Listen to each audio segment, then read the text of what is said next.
Good afternoon mga guys. So it's me again, Marina Lopez ng Bicol, Lanang Tender. So for today's video dahil Palengke Day, Market Day. So ayan yung mga pinamili natin, mga chicheria and mga iba't ibang mga paninda natin yan. So pasado launa na, mag-arrange na tayo ng ating mga pinamili kasi makatapos pa lang tayong mag-lunch. So ayan yung mga tinapay. So, ayan, pasensya na kayo at makalat ang aking tindahan. So, normal.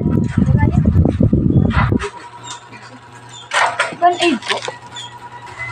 So, ayan. Unboxing tayo ng ating mga pinamili. So, ayan. Itong isang box na to ay mga sabon. So, sabon. Mga bar, powder, and sunrock. So, i-display na natin ang ating mga pinamili. So, ito yung mga bar and then, ayun, bumili pala ako ng mga pabango kasi may naghahanap.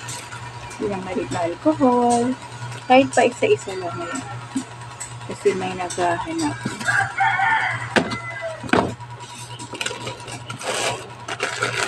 So, yan. Yung pato, yung sunrock. So, yan. Ano yan?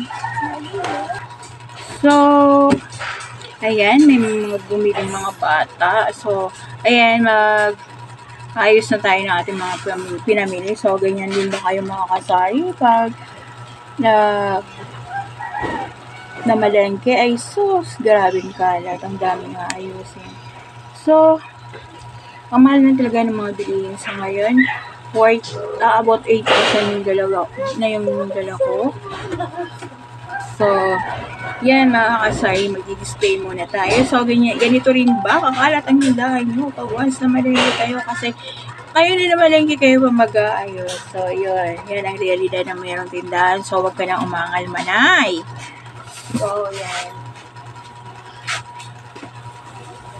Pag market day, so, syempre, bili na tayo ng mga pwedeng lutuin, ayan, mais, pwedeng lagayin, pwedeng yung garo.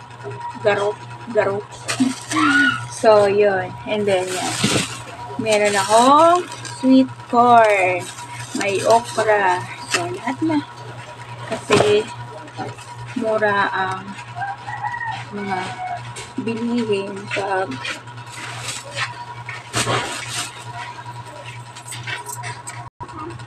So, once kasi na pag market day ka, mamili, so nakakamura ka. Pero pag nasa pwesto na, like sibuyas, bawang, luya, so ganun, kamatis, limon, so kailangan mamili ka pag palengke days, market day talaga.